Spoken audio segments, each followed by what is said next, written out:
Well, fellas,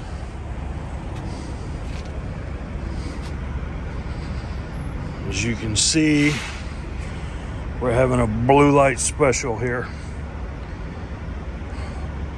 We were exiting the interstate, made it through the turn, or almost through the turn, turning to the left, exit 283, I-75 in Cartersville, turning to the left, and a Jeep tries to pass us on the outside and runs into the steer tire of the truck.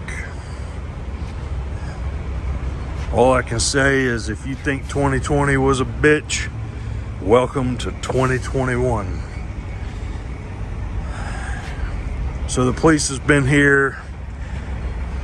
They got my information. I described the vehicle to them. It was a white Jeep. So they wrote it up as a hit and run. And I said, so what happens? They said, well, if we catch them, they're going to jail. And I said, well, what about my insurance? If they call in to say I hit them? They said, well, your police report shows it was a hit and run. If you can see there, now that tire, that's about how much it would be turned going through there. And they passed me going that way,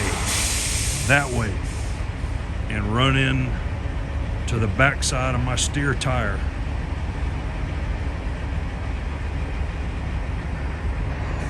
I'm irritated. Really just fed up. Had my belly full. I'm beyond angry with 2021. Anyway, this is what we're doing. We're headed to Rapid City or Deadwood, South Dakota to deliver this Volvo reconditioned L90H wheel loader that we picked up in Jacksonville, Florida. We loaded it Friday in the rain.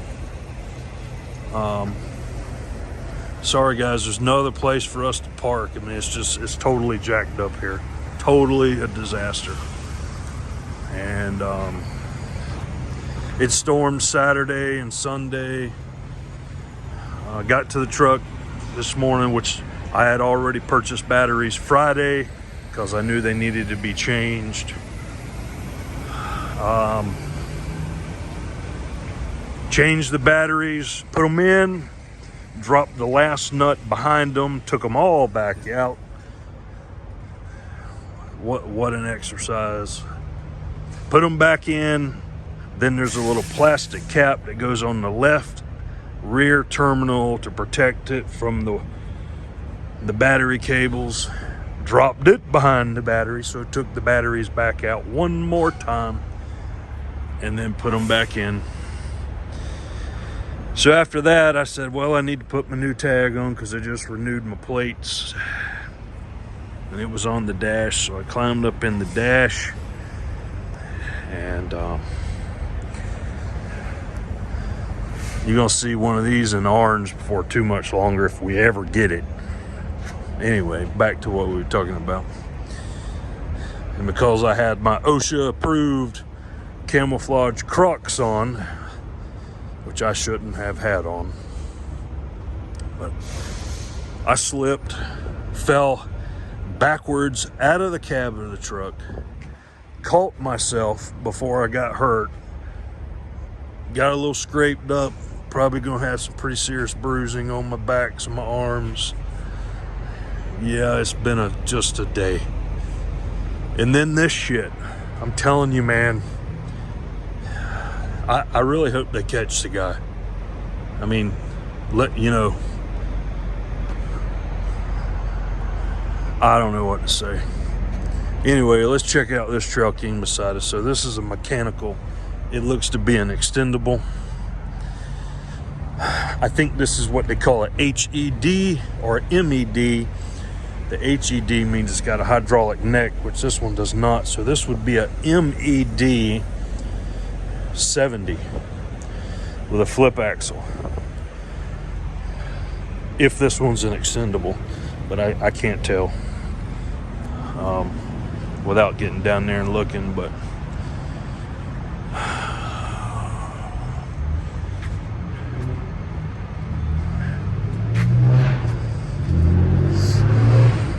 I don't know what it is. Some kind of control room. It looks to be refrigerated.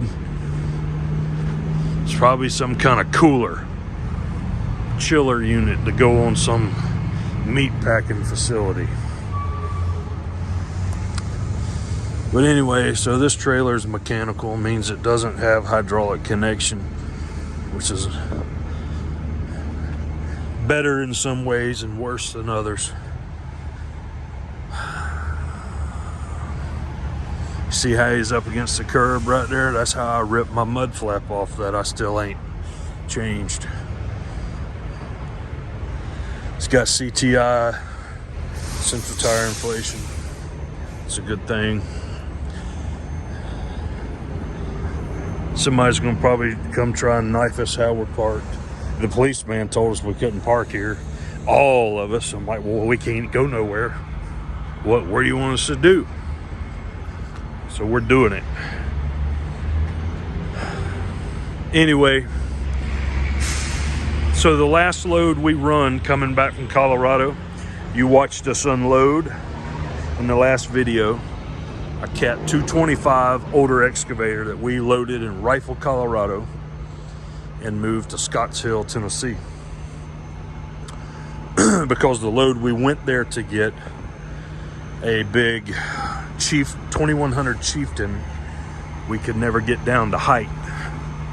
So, you know, they paid us to go get it. So anyway, we agreed to move this Cat 225 excavator that you've seen in the previous video. So that was for a broker, and that broker is bust. So we filed against the broker's bond. I can't tell you who the name is. Evidently, they never paid one trucking company. The bond company, so they had a $75,000 bond. Our bill was more than 10% of that. And while our claim is legit and is being honored, we don't know how much it's going to be honored for, simply because they never paid anybody, and the claims that have been submitted exceed the bond amount. So if they have a $75,000 bond and the claims are $100,000, that means we'll get 75 cents on the dollar. It's just the long and short of it. I don't really know what we're going to get. We're supposed to get a sheet that shows everybody being paid pro rata after December 5th. If any of you guys want to call me and want to know who it is, I'll be glad to tell you, but I'm not going to put it on here. Just, you know. So this is my advice to you. For all of you guys, you all want to know how much money you can make, how much to charge for this and how much for that. So this is what I'm going to tell you. Here's my best advice for you. If you factor or don't factor, you need to have a service set up with a factoring company of some sort. And if that broker doesn't show that they factor, don't run that load. Now, we knew this broker wouldn't factor. But we were coming home because I was going on vacation, and I rolled the dice. Now, straight up, you know, if we don't get paid, it's no skin off my ass. Yeah, it's my money, but I won't miss any meals over it. Not that I need any more meals, but what I'm telling you, because I know a lot of you guys that I don't know, some of you send me messages and all that, and I know there's a lot of guys that watch this, but you need to be set up with either some factoring service, and this load come off of Internet Truck Stop, which is truckstop.com now. Back when I used to ship loads of block out, I used to post loads on it. It was called Internet Truck Stop way back then. It'll tell you on there if that load will factor, and if it won't, and your factoring company won't do it, I'm telling you now, make all of them pay you wire transfer in full before you dispatch the truck. If you don't have a relationship with them, tell them to go to hell. Get paid in full before you dispatch the truck. Because if they have good credit and a factoring company or the Internet Truck Stop or DAT shows that it'll factor, odds are you're going to get paid. And the odds are really, really good you're going to get paid. But if they don't, you're going to be calling me, and maybe I should make a video showing how to file on somebody's bond. I've thought about doing that. Probably going to do that. You don't have much time, and a $75,000 bond, I know everybody hates brokers, and I don't hate them. I have a real good relationship. When I've done literally millions of dollars with one that I consider my friend, and I know how much his business does a day in freight. They do anywhere from $350,000 to $450,000 per day in freight brokerage. So you can see, just in a short few loads, especially if it's oversized, it'll burn that 75 grand up real quick. Just when I moved Rosie to Quebec, that load was well over half of what his bond was. So that tells you these guys, if you don't have any capital and you're living on credit cards and running your outfit on credit cards and whatever, you can see how it will sink your ship. And that's why I tell people, everybody says, hey, I want to get into oversized. Look, bud, if you don't have a lot of cash to be doing it, you don't need to be doing it, because it can turn real bad on you real fast. And you just got to be able to eat it. I know a lot of people that if they didn't get paid for that run that we hauled coming out of Rifle, they would probably be out of business. Now to be fair, a lot of those guys run cheaper than we do, and they factor loads and they pay 5.5%. If you're going to factor your loads, guys, you need to be using a company called ComFreight, and you can get it done from 1.5% to 2.5%. Now, when I was in the ready mix business, people used to buy several $1 million a month of concrete and block from us. And all of our customers, 2% net 10. So that means they get a 2% discount if they pay us within 10 days. So if you can factor your loads, and then you're guaranteed, see, they would have took the hit on that. But the reason they're not factorable is because they were a garbage company. Only good companies are factorable. Now, I'll tell you another little secret about all of this. So, I'm not going to name who this broker is, but we've done loads for them. And we have an agreement with ComFreight for the best rate there is on factoring. And if you look at them, when you check their credit, it lists this particular broker 2% higher than that. So what does that mean? Well, I didn't know what it means. I'm like, why is that this way? That's not what our agreement is. They said, well, that particular broker pays slow. He pays later than the 30 days that they're given to pay. So they bumped that up to where it puts a little bit more skin in the game on the trucking company. So that particular guy,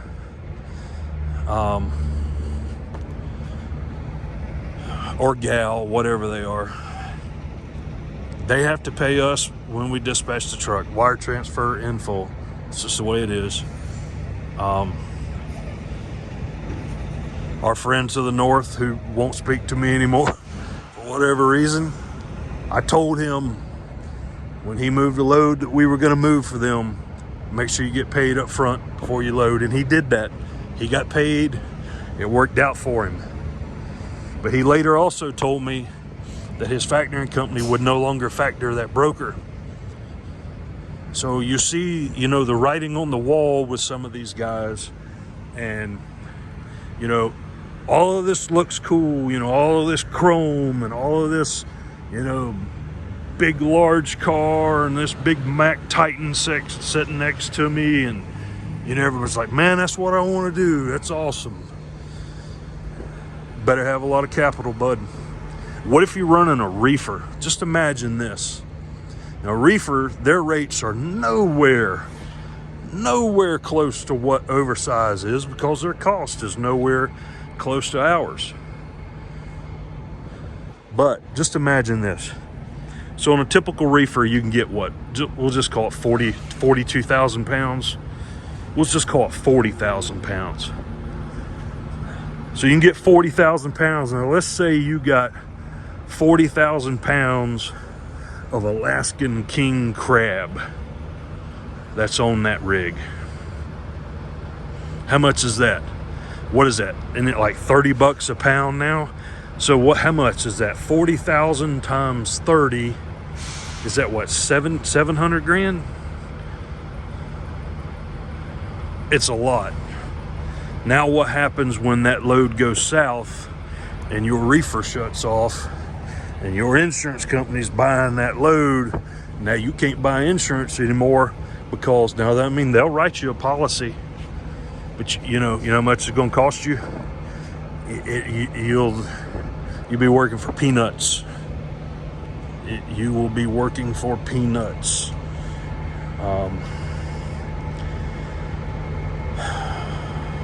Man, we're missing a pin here.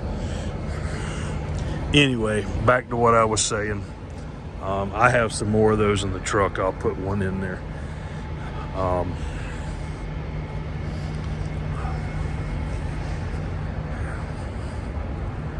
Just be careful, guys. Just be careful. People will sideswipe you. We'll pick on Swift. Swift will tear your hood off your truck, or whoever else. Don't have to be Swift. They're an equal opportunity offender.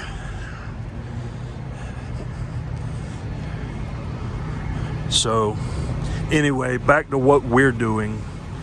We're here in Cartersville. We grabbed this loader because our Jeep is ready. It's at Trail King. It's been ready for 2 weeks. Of course, you guys know I took a vacation. I had some other work I needed to do. And so we grabbed this load, which it weighs 38,000. We weigh 99,750, tanks full, topped off. It's a really small load for us. We're barely over legal width. And what sucks about this is when I get to South Dakota, as far as I'm concerned, we'll be running unsafe, because they're going to make us put all of our axles down, which takes a lot of the weight. You know, it makes it hard to stop.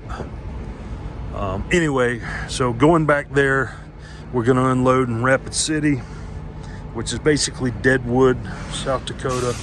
And we're going to run to Mitchell. They're going to load our Jeep. Our new ride height doors are completed. We'll probably put those on, get our ride height up a little higher, which is basically going to take care of our inability to shim the trailer. And then we're going to grab a load and somewhere and head back.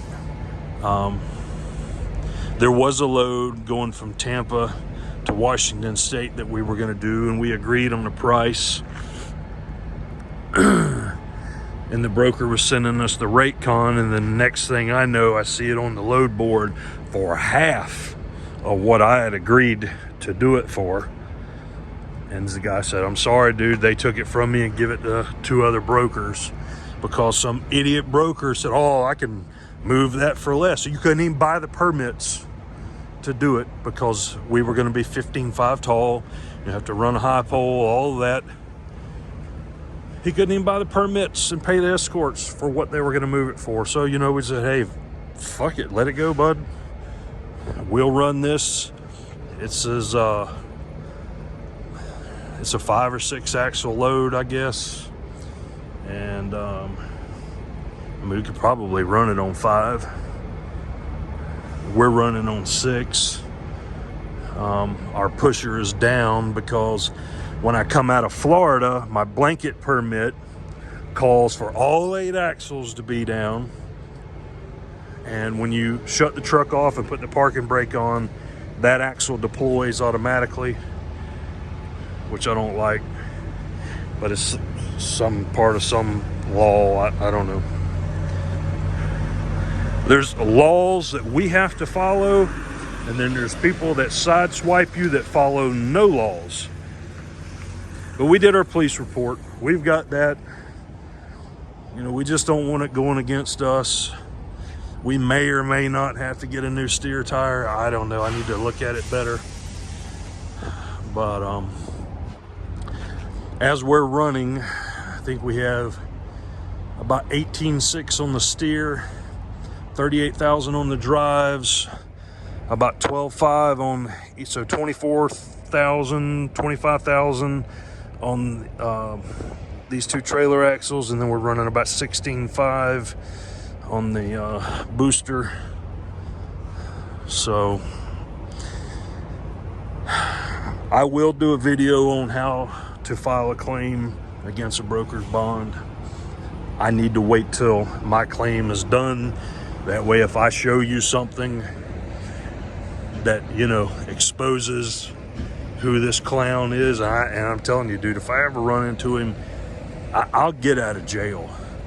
Somebody's going to the hospital and somebody's going to go to jail. We know who's going to go to jail. It'll be me. But I'll get out of jail. Anyway, enough of all that. That's what we're doing. We're fixing to go to sleep. We're going to fly at daylight. Cartersville, Georgia. Traffic City. Volvo L90. If you ever see one that's got this little nut job with a check mark in it right here, that tells you it's a certified refurbished machine. It's got air conditioned heater, jukebox, all of that BS. Cool guy stuff.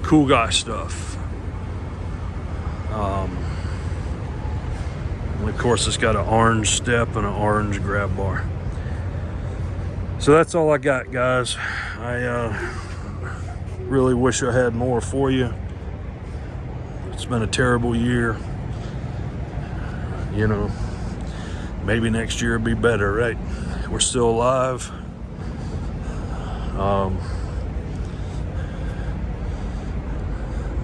Truck's really dirty from all the rain. I think the tire's fine. It's a really nice Mack. I like Macks. I don't think y'all know that, but I like Macks.